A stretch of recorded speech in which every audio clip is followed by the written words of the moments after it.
So welcome everyone to this presentation that Paul Stockwell is going to be taking part of today. My name is Jo Shales and I am your host for today's webinar. Process Vision partners with engineers and managers in the energy industry to improve reliability and efficiency through innovative image processing technology. Our systems detect and alert on hydrate, wax, and contamination in pipelines, while providing expert guidance for effective removal. With real-time visibility into pipeline health, accurate video evidence, time and location stamped, and unique optical detection technology, Process Vision delivers peace of mind and reduces the risk of equipment failure or shutdowns. Your speaker, Paul Stockwell, has a long history of dewpoint measurement systems. In 1991, Paul created International Moisture Analyzers, IMA. From the outset, the company intended to have the ability to look at multi-species analysis, and Paul served on working parties for the National Physical Laboratory in the UK for the improvement of moisture measurement, providing dewpoint measurement training for a variety of techniques for measurement engineers. With 35 years of experience in oil and gas systems, Paul was instrumental in the introduction of laser absorption spectroscopy using tunable diode lasers for natural gas measurements, assisting in the development of the first TDL system for natural gas, which has now become the industry standard method for moisture measurement in natural gas. As managing director for 20 years, Paul has gained insight into the safety and cost impacts of processes and their problem areas. The development of LineView, a permanent monitor for gas-liquid separator efficiency, has revealed some surprises and shown that we still do not know everything about what is going on in gas systems and gas pipelines. In 2017, Paul led the demerger of IMA to form Process Vision. Paul is named inventor on 16 granted patents with 22 pending patents, and firmly believes that a thorough understanding gained through imaging can make a significant difference in the oil and gas industry. Please welcome Paul as he presents his presentation on Does API 14.1 allow NGLs to be exported for free? Okay, thanks Jo. My experience, as Jo says, is with instrumentation and gas analysis systems generally. API 14.1 is, if you like, the bedrock of what we do. It's really describing what the sample system should do in order to present a representative gas sample to any gas analyzer, whether it's a gas chromatograph, GC for gas constituents, or any other form of analyzer really. And that process takes the gas from a high pressure down to a low pressure. So we've got to be really careful about making sure that we don't hit the hydrocarbon dew point as that pressure and the temperature drop as we get it from the pipeline to the analyzer. We all know the last thing you want to do with a gas analyzer is put liquids through it. You'll write it off, you'll damage it, it'll stop measuring for a while until it's serviced. So it's all about keeping the analyzer safe. Now we can see what's actually happening in the pipeline. There are some marked differences between what we're seeing and what the analyzers are telling us. And the more installations we do, the more we learn. So really this project was kicked off by a transmission system operator, and they said, look, we know contamination is getting into the pipework. When we pig the lines, we take contamination out, we have to deal with it and dispose of it, but it's getting in through the entry points of the system without tripping an alarm. And they challenged us really to develop a piece of kit that would detect contamination events when it happens. Once it gets into the network, who knows where it came from, which particular supplier it was, or was it a particular event, or is it a continuous thing? So up until now, they don't really have a good handle on what's happening with liquids and liquid carryover. So we do live stream video to the control room operator, and that's really useful for them to actually see what's going on in pipeline, apart from all the flow and the pressure and level sensors that they have. But obviously we use image processing to trip the alarm, so we don't ask them to watch it 24/7, but if something happens, their attention is taken to the videos. So originally we thought, well, there's not going to be many benefits for gas processing side, the supply side. This is all going to be on the pipeline operators side. But actually, as time's gone on, we're now thinking that, yeah, there's lots of benefits for TSOs, but actually the main benefit would be for the gas processing side. Yeah, as Joe says, once the systems go in, we provide a lot of support about, okay, if we do see liquids either occasionally or permanently, well, what's the next step? What are the possible solutions to move forward? So there's a lot of support that goes in when these systems go in. And we put these systems in on trial systems or on temporary installations, on a portable system, if you like, just have a quick look-see, or on a more permanent system as well. If we look at it from a gas processing side, the supplier side, for instance, to begin with, there was a survey done by amine experts. It was a very large cohort, 400 cases of plant failures, amine plant failures. And each of those was costing somewhere between $250K to $250 million per case. So in these 400 cases, they came up with 3 main causes: corrosion, foaming, and product quality. And 2 of those are all to do with the quality of the gas that is coming in the front end of the gas processing plant. So when liquids come across as well, it contaminates the amine, it causes foaming and fouling, and those are the main sort of problems for gas processing guys. If we move on to the gas pipeline side, then we're looking at compressor failures in the main. And there was a survey done of 71 compressor failures. And the survey was done by HSE on natural gas compressors.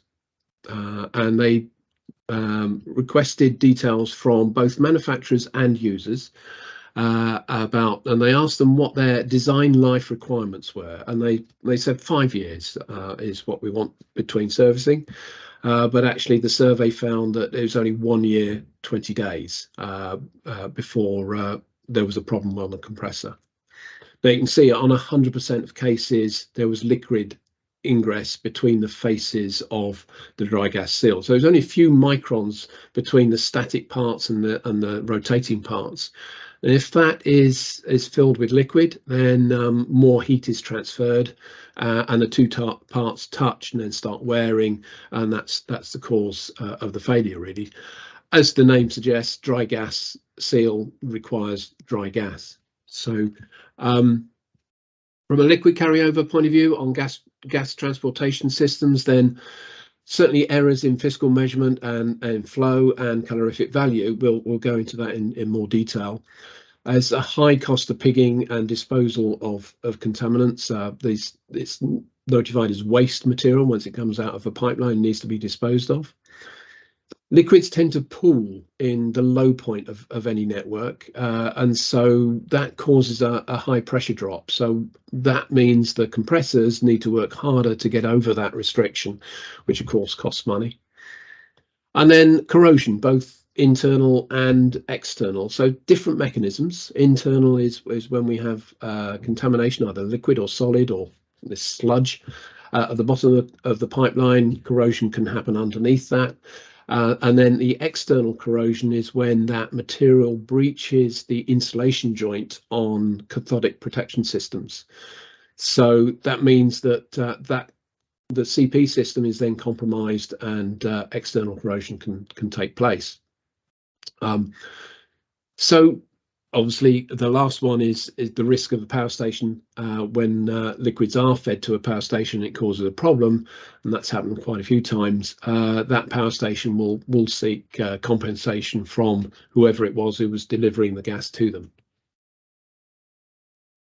So what we have really is a camera on the pipeline. We go into existing tap-in points wherever we can, We've not had to hot tap so far in any of the installations, and we normally have an isolation valve between us and the pipeline, and then there's a flange adapter to adapt from whatever flange type there is up to our standard flange here. And this is the camera can. It has a secondary containment vessel underneath in the lower part, and the upper part is electronics.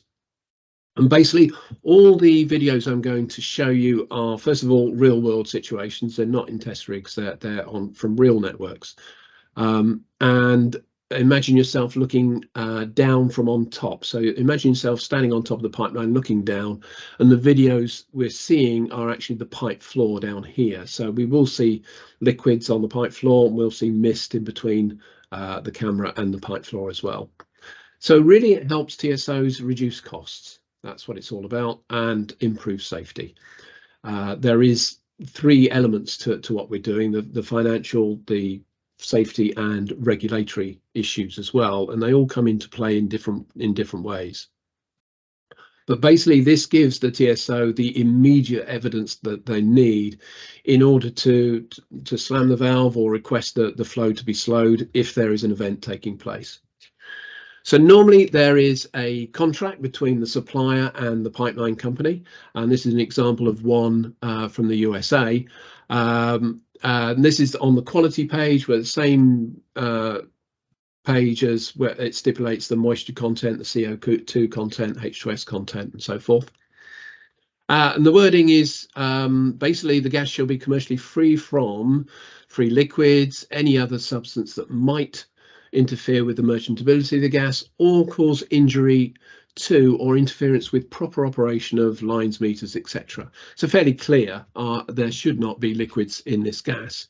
Now, from the standards point of view, API 14.1 and the equivalent ISO standard, it basically says this standard does not include sampling multi-phase flow or supercritical fluids. So if we see liquids, then API 14.1 and all the gas measurements derived from any sample system cannot be relied upon. ISO goes into a little bit deeper as to why that is. Attempting to sample a wet natural gas flow introduces the possibility of extra unspecified uncertainties in the resulting flow composition analysis. Sampling a wet gas flow is outside the scope of this document. So whenever we see liquids in a pipeline, it's a non-compliance to these standards, really.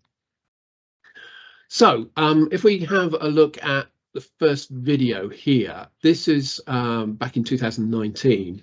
And what we have here, again, this is the pipeline floor. This is a time-lapse video. You can see time clicking along here. If we have access to process data, we can overlay that. Pressure here is 63 bar. And you can see here that we've got liquid sort of crawling across this solid material, this grease-like solid material on the pipe floor. And this was our first indication of the mechanics involved in what's happening within a pipeline. So you can see a little bit of contamination coming in from the side here. That's traveling particularly slowly. It's about 2 inches an hour that's traveling at.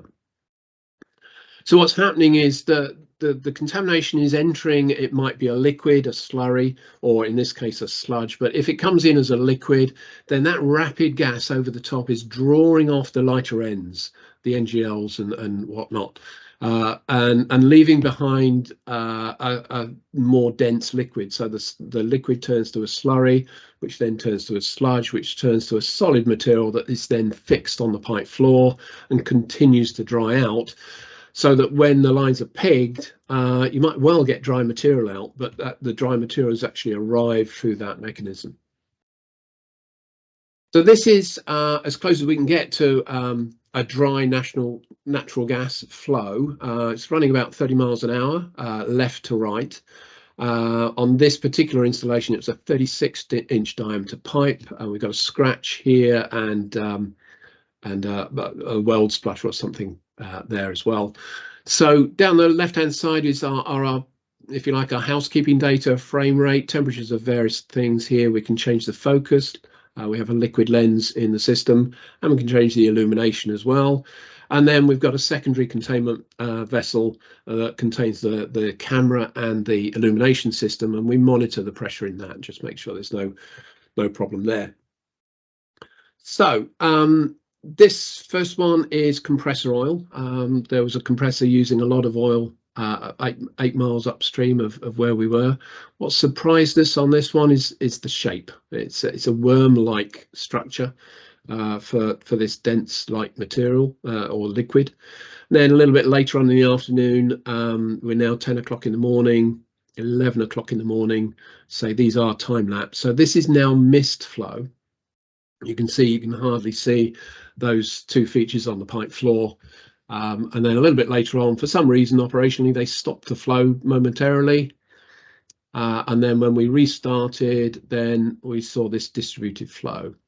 So how a liquid travels down the pipeline is variable. It can travel as a mist flow. It can travel as this is a deep mist flow there, and that's returned to the beginning as well. It can travel as a mist flow or a stratified flow, and there's lots of different reasons why it should be one or the other. So just to give you an idea of real time, that's that same event now in real time. And you can see this liquid just slowly crawling along here. So the only reason this is traveling is because of friction with the gas that's going at about 30 miles an hour. Now the gas is from left to right, but you can see there's a slight angle on this flow. If I let this run, it would try and climb the pipe wall. As I say, we're looking at the bottom of the pipe wall here. It would try and climb the pipe wall. It collapses and then falls back down again. So as I say, the really weird thing is the shape. We weren't expecting that kind of shape. So this one, this next one is NGLs. Again, not the sort of thing we were expecting. Same 36-inch pipeline, and this was a gas hub actually. So we saw a variety of flows here. We were expecting more of a stream rather than these separate lines of condensation or condensate that was flowing. Down the right-hand side, we have a measurement scale, so you get an idea of the scale of things when they happen. And then this last one, we had this solid material just static in the pipeline for weeks and weeks, months, and then all of a sudden this happened. Sudden onset of mist flow. This turned out to be a process failure. There was a heat exchanger that had a hole and let liquid straight into the gas pipeline. So this is a mist flow, and on this installation, it's very repeatable. It happens day in, day out, and you can see it's 4 o'clock in the morning here. We can see a pretty good view of the pipe floor here. You might have to turn your lights off actually to see this properly, but as the day goes on, now 8 o'clock, 9 o'clock in the morning, now we begin to see the mist flow to a point where we can hardly see the pipe floor, and this was only a 30-inch pipe, so just over 2 feet away, and we can hardly see the pipe floor beyond us. So it's happening the wrong way round. Joe, if you remind me, if we've got time in questions, we'll explain why that is. But you might expect if a gas is close to its dew point at the night time, the temperature would drop and we hit the dew point and see a mist flow. Actually, this is happening the reverse way round. So again, a bit of detective work to find out why. So this is an incident that happened around about 10 to 2 in the afternoon. A little bit of liquid flow here to begin with, and then full-scale liquid flow across a full field of view. So this went on for a few hours actually before the TSO decided to stop the flow. Had enough basically, but we were able to look at the flows, the dew points, the water dew point and the hydrocarbon dew point. So at 10 to 2, this blue line is where that incident started, around about now. There you go. And at that time, we didn't see any change on hydrocarbon dew point. So we're thinking, okay, well, it's not NGLs then, it must be glycol or compressor oil or something else, and it's not water either. So it doesn't look like water. It doesn't look like compressor oil. So, but as I say, a few hours later, they stopped the flow. And this is what we saw when they stopped the flow. That's liquid pooling in the low point here. These particles on the top turned out to be pyrophoric and radioactive. So it'll burst into flames when it meets oxygen, and it's radioactive. So pretty dangerous stuff, really. And these drops of liquid apart from the main pool as well. So they wanted to change the filters downstream of where we were. So they depressurized the line, and this is the time lapse once they depressurize the line.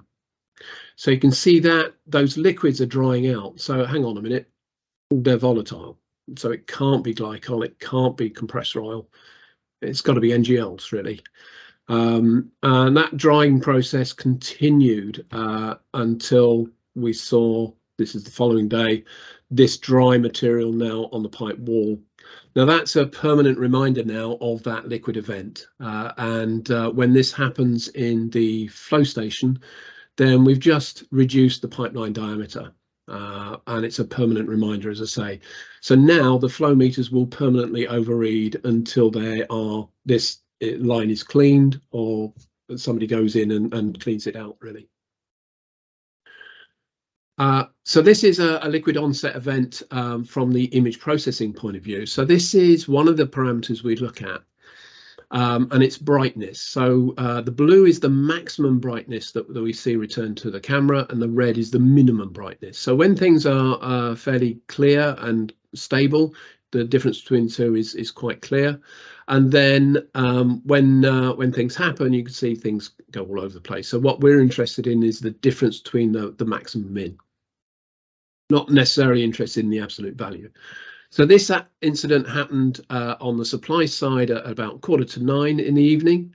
Now 900 feet away or 300 meters away was another camera on the TSO side. So we had one system on the supply side, one system on the pipeline side, and we didn't see that until 1 o'clock in the morning. So it took that length of time to get 900 feet. So you can see that liquid is traveling quite slowly, but once it starts, it just keeps on coming. On this instance, we were involved, the TSO escalated this incident with the supplier, and we were involved in that meeting, and we were able to show them that actually on the supply side, it now dried out by this time. We could show them live video, even though on the TSO side, they were still seeing liquids at that time. So they decided actually on this instance to let it run for the next few hours to see what happens, and sure enough, it dried out on the TSO side as well. So from an impact from GC measurements really is that we've got to remember that the GC is measuring gas phase only. Any of those liquids we've just seen, either in a mist flow or a stratified flow, is not included in that measurement. And GCs are used mainly in the industry to calculate BTU, and of course that BTU measurement will be in error as well when there's a two-phase flow. So BTU, Wobbe index, hydrocarbon dew point will all be in error, and quite substantial error as well. And flow meters will also be in error. They tend to overread when they're wet gas, but of course they're overreading because they're actually reading with NGLs, which is quite a precious commodity. So in terms of financial loss, when we see a mist flow, which is quite often actually, in terms of the unmetered NGLs going through these systems, we've got two examples here. One is 100 million scuffs per day, 100 million standard cubic foot per day, and the other is 400 million scuffs per day. So 100 million scuffs is about the average size of a gas treatment plant in the US. And normal sort of operating pressure, 900 psi, 63 bar. If we say the liquid volume fraction is 0.1%, so what we're saying there is on the flow, 0.1% of the flow is liquid, 99.9 is gas. With the gas flows involved, it stacks up quite quickly. 10,000 gallons per day of liquid flow, 42,000 gallons per day on a 400 million scf per day plant. And in financial loss, if we look at, this is the average price for NGLs over the past 5 years, 2.8 million per year or 11.2 million per year. So certainly something that, you know, from a gas process point of view, we should be looking at in order to improve that situation. And as soon as these go in, we can usually improve the situation considerably without too much change, just a change of process conditions really, or balancing the flows between different trains to improve things. And then we can advise, you know, depending on what the residual is after that, we can advise on what the next steps could be to regain that revenue. But the impact, well, up till now, phase separator performance has simply not been monitored, which is kind of odd. You'd think, you know, you need some feedback on any process to make sure it works, but at the moment it's not monitored. And of course, glycol, which is one of the main things that when lines are pigged, glycol is one of the main things they find. That's not measured in any gas quality measurements. There's no gas phase element to that really. And then really the industry ignores gas processors, ignores liquids, but NGL and glycol loss, and then increased operational expenses for TSO as well. So from a gas processing point of view, if we've got something like this, a process camera in the line, either at the back end or the front end of gas processing, we've got a lot better confidence in gas processing conditions. So a lot of gas processors run under the design flow because of the risk of foaming. So with a camera in place, we can run just that little bit closer to the edge so we can increase production. And if knowing that if there is a problem, then we can react very quickly. We can add defoamer before the foaming event happens, and decrease the amount of defoamer that needs to be added and prevent a system shutdown. And then lower the cost of glycol loss and lower the loss of NGLs. So from gas transportation side, the kind of thing that they're looking at is better confidence in gas quality. So the gas analyzers are great. They give us if you like, an idea of what's going on. But now we can actually see what's going on in the pipeline. We understand it much better. We can stop pipeline contamination events, or if we, for any reason, they can't slam the valve for any reason, at least then they know who it was and when it was. And they can allocate those cleanup costs to whoever it was that contaminated the line.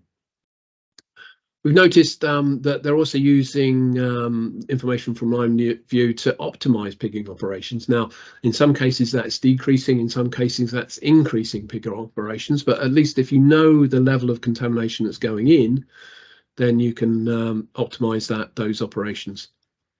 And then lower compressor servicing costs. Certainly, there's one installation we know where they really sorted this out properly, and they saw a 50% drop in compressor servicing costs.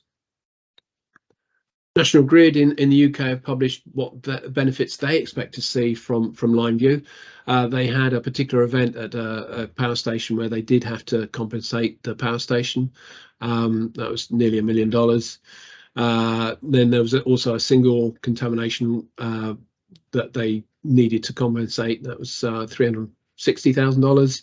And then 2 ongoing costs, sort of annual costs ongoing, costs of liquid removal and disposal, 121, and then compressor servicing about 343,000 per year.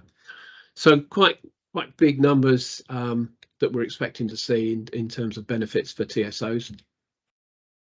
But then moving to net zero carbon, we're looking at SMR systems, and the contamination we're seeing in a lot of the natural gas flows that we're seeing would actually foul the catalyst and shorten the catalyst life. So we're very keen to talk to people who are operating SMR systems or thinking about operating SMR systems to basically convert methane or methane to hydrogen, and see what we can do to extend catalyst life. So that's it. Thank you very much. I'm happy to answer any questions.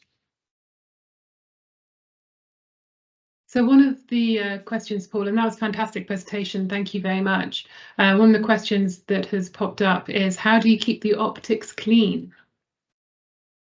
Yeah, that one, hang on. So that one, I've got a few spare slides here. So this is the setup of line view for a fixed system. We're just about to bring out a portable system actually that will help things on a temporary basis. But on a fixed system, what we've got is the line view on top there. Then we have this vertical space here, which is, if you like, a dead leg. And that's a cushion that means that we don't get, if there is contamination flying around in the pipeline down here, it doesn't tend to come up here. We've never seen contamination on the window, apart from one where this valve was about 40 years old, and when they opened it, it flung contamination up to the window. But it's a camera, we saw it. So what happened was they closed the valve, took this off again, cleaned it, put it back on. Took about half an hour. That's the only contamination event we've seen really. And you mentioned earlier on in the presentation to give you a reminder about how you were surprised about the reversal of dewpoint at night flow and why it didn't plan out accordingly. Could you go into a bit more detail? Yeah. Yeah, I guess really that goes back to my water dewpoint days, where it was quite common really to see this diurnal change. We might be way down at -40 and it might have a 5-degree increase during the day and then drop again, to -40 at night and then up again. That was always explained by the fact that the water vapor is in-gassing and out-gassing from the pipe wall and maybe any material on the pipe wall as well. So as the pipe heats up, that water vapor sort of moves away from the hot point, rather like when you put toast under the grill, one side gets brown, the other side gets soggy. Moisture always goes away from the heat. And so because it's coming out the walls, it's going into the gas, and we see it as a wetter dew point during the day and drier during the night. So when we see this mist flow that is getting worse during the day and better during the night, we're pretty certain that's an indication that what we're seeing is a volatile gas. Really, it's got to be NGL. So it's a really good indication to say, hello, we've got NGLs coming over. When you think about what's happening in the gas processing side, on the NGL recovery side, normally what's happening is the last thing they do once the gas is nice and dry is to lower the temperature of the gas to drop as much NGLs out as they possibly can. So if you think about a flowing gas, and the normal way to drop a temperature of a gas is to expand it, to drop the pressure. We've just created the precise environment where a very fine mist flow is created. And from a filtration or phase separation process, that's the most difficult type of flow to filter out, really. So we're kind of setting ourselves up for failure in what we're doing, unless we've got very good phase separation at low temperature. We're going to see this mist flow. Sorry, I wavered off subject there a bit, Joe. So what's the most surprising thing that you've seen while monitoring the pipelines? Two things. One of the most surprising thing is the amount of mist flow that we're seeing, the amount of liquids that we're seeing. When we put these systems in, we thought 99.9% of the time we'll be seeing just dry gas, like that normal gas flow. But actually, we've seen mist flow more often than not, and stratified flow on occasions, usually at startup or shutdown or when the system's unstable. So just the sheer amount. But I guess one of the events that occurred, we thought when we saw it, we thought, what the heck's that? I wish I had it here actually. Was a vortex appeared in the pipeline at a particular flow rate. Our camera system was just downstream of a flow station that had the gas was turning 90 degrees into the header. So we were just downstream of that, and we think we just caught that flow rate just right to catch this vortex. It's just hung around for about half an hour. at that particular flow rate whilst they were flow ramping up, and then as soon as they increased the flow, it disappeared off. So yeah, that's the weirdest thing we've got. But we have got a checklist of welding rods and rags and this, that, and the other that we haven't seen yet. Excellent. And just opening this up really to the attendees, if there's any further questions that you would like Paul to answer, and if they're long ones, then feel free to come off, unmute, and ask him directly.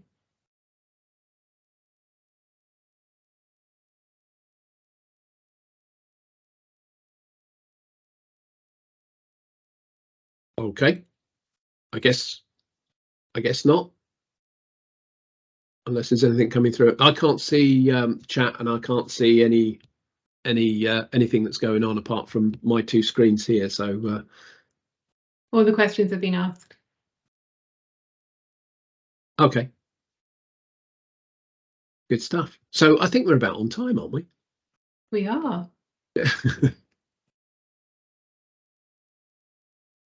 Good stuff. So if there are no other further questions, and if there are, then please do feel free to reach out to Paul. I'm sure Katie will send over details of contacts so that you can reach him if you need to. But thank you very much for attending the webinar, and we look forward to hearing from you. Thanks, everyone.